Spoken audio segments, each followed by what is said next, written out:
I'm Lewis, and today I'm joined by one of my close brothers, Ramar.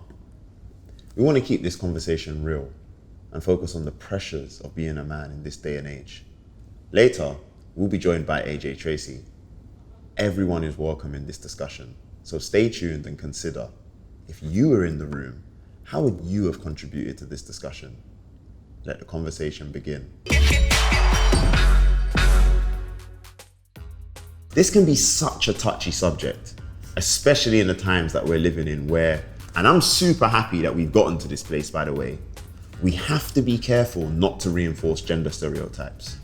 But honestly, what does it mean to be a man today, in 2021? What are the perceptions, expectations, and therefore discipline that men need to have? Let me open with a concept that some of you may have heard before, and it's all about energy. In many Chinese health and life practices, the importance of balancing yin and yang energy is emphasized. Interestingly, yin energy is viewed as being a more feminine energy that is related to empathy, calm, and receiving. On the other hand, yang is viewed as being a more masculine energy related to problem solving, urgency, and giving.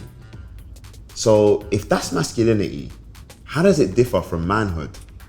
I'll let Ramar explain more in a moment, but our view is that manhood is based on the dominant identity that society promotes, which leads to us making decisions that we feel make us more man-like.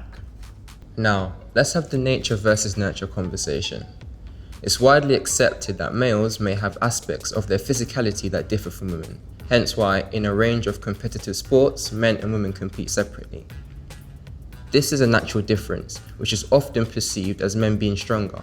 This isn't fully accurate in its own right and can often lead to boys being nurtured in such a way where overt displays of their physicality are not only prioritized, but define their manhood. So we started with this point about strength as it relates to the physical, but this expectation of men being strong relates to the mental and emotional space too. My opinion is expecting men to be strong doesn't create space for vulnerability and fragility to be accepted, analysed and addressed. So we want to invite you into a conversation that we're having about the perceived roles that men are supposed to play within our society. And we've actually used some images from a series that many of you may have watched called Top Boy. So let's start with this one here, Ramar, man. I mean, this is, one of the brothers from Top Boy. And what I thought this moment captured when he was at dinner with his girlfriend's family, and it was the fact that they asked him, what do you want to be in life, and as a professional, his answer was around, entrepreneurship and that kind of thing. But in your opinion, what do you think men are perceived as supposed to being able to do from a professional standpoint within our society? It's a good question. I think personally that men are seen as bosses. They're seen as sort of these people that are supposed to have everything put together. I don't think you think of a male in a professional environment as someone who's kind of all over the place, who's not got their things in order. I think they're supposed to be intact on job all the time, and I think that could be dangerous in terms of how other people look at them and how they look at everybody else. 100%, man, definitely. And then I think what's interesting here is I remember this scene, a lot of people love this scene in Top Boy where Jamie's there with his brothers, they're at the bench, they're talking about, the unfortunate passing of their parents and where that's left them. But what it really made me think was like, from a family standpoint, whether Jamie has been forced to be in that position or whether he's just chosen to take up that mantle, I don't know what your opinion is on this, but it's almost like as men, you're expected to be the breadwinner in your family.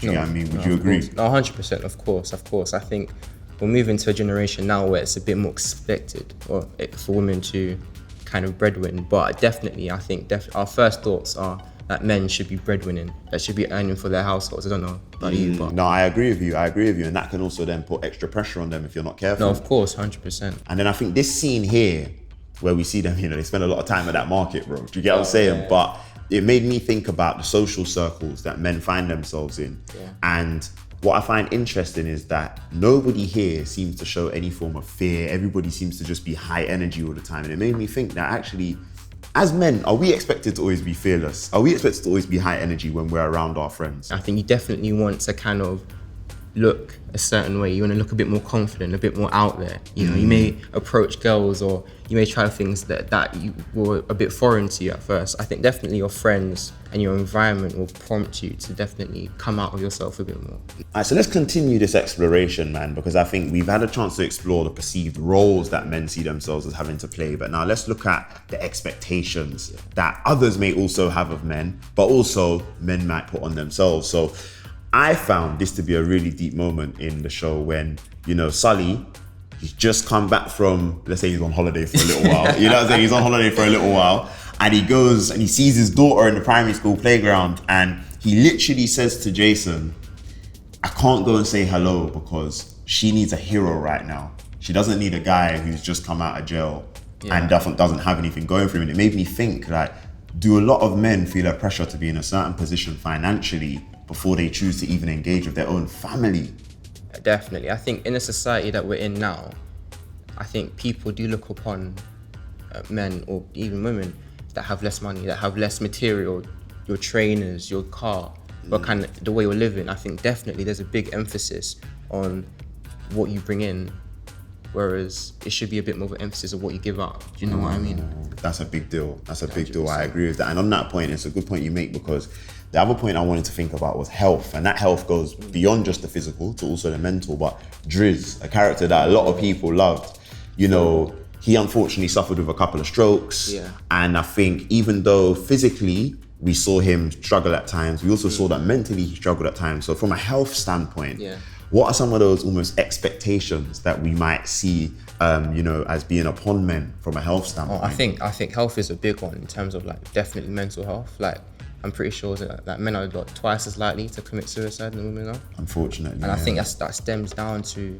men not wanting to seek help. Maybe it's beneath them, it's a pride thing, an ego thing, that they don't want to talk out, show their vulnerable side. They want to make it look like, again, everything's okay when it's not. And I think that's a huge stereotype that we need to tackle and address. Without a doubt, man. And I think this brings me on to the final, you know, image that we have here, which really relates to the interests and hobbies that men are almost expected to want to engage in. So for example, whether that be sports or, you know, video games or, you know, even potentially sexual activity and, you know, wanting to make money. But what does that therefore mean for those men who may not be interested in those things? No, definitely. I was literally just going to touch on that subject of boys playing sports, growing up on sports. And how often would you see a boy, let's say, go and do dance or go and do something that's outside of the norm? I think it's huge. I think the expectation of boys to go and do masculine things, go out partying, raving, drinking, what that can kind of take away from other things in their lives, that's their academic lives maybe, or other goals and ambitions they have. I think it's definitely a big issue. 100%, man. 100%.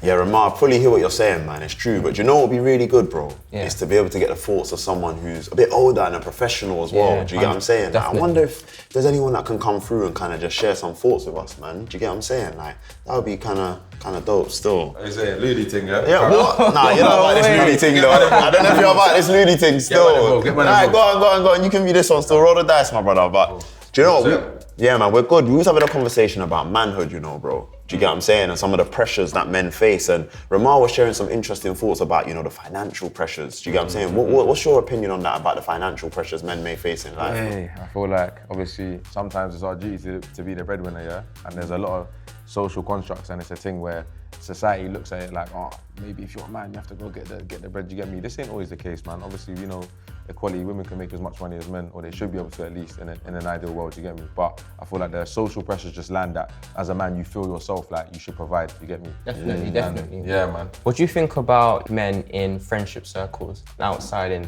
groups that are kind of encouraging them to do things that they don't necessarily want to do? Boy, it's hard, man. It's hard. I feel like you got to stand on your own too, man. There's no one that can really help you in that situation. You got to be the man to say, I don't want to do this. You get me?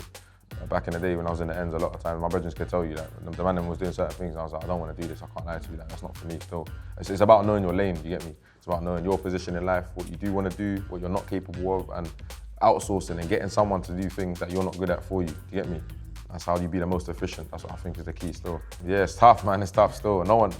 no, I don't want to say no, but most of the man them don't like showing their vulnerable side, especially if you're from the Caribbean, do you get me? A lot of us, we learn from our pops and learn from our family that we're not meant to show our vulnerable side, which is a bit toxic, to be honest, man, because as long as you got like a good like family unit around you, you should be able to, and friends obviously, and girlfriend or whatnot, but you should be able to show your vulnerable side, man. I think it's key for other people feeling that they can connect with you, showing your vulnerable side. So me, I can't lie. When a man shout at me and say, are you good? If I'm not good, I'll say that, and I can't lie to you, I'm not in the mood today still.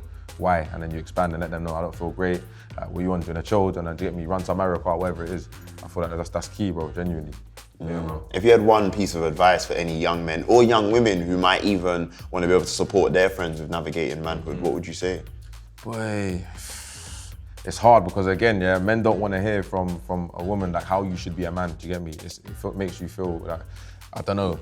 It's a very complicated subject. Do you get me? Because the way society makes you feel is that no one can tell you how to be a man. You have to just know, and also you're not allowed to get it wrong. So it's just like quite a strict box to be in. But I would say it's more about letting people know they can approach you. So if there are any females out there with male friends who want to help them with their mental health, you can say, listen, if you want to chat to me, there's no pressure. I don't care about how you feel you should be doing or what the man them think. You could just chat to me and it's cool, do you get me? I feel like that's a nice help. But the man them should be doing that as well, I'll be honest. You man can be as tough as you want, bro. You can do whatever you do, you get me? And still say to the man them, if you don't feel good, you could chat to me. Word.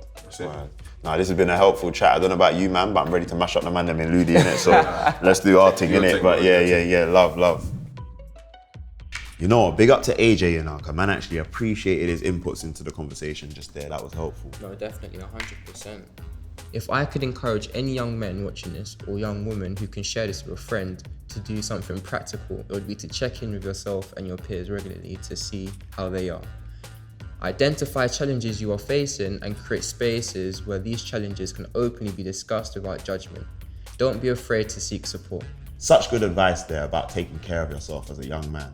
Before closing, I would like you to stop and consider the following. Are you allowing your masculinity to become toxic?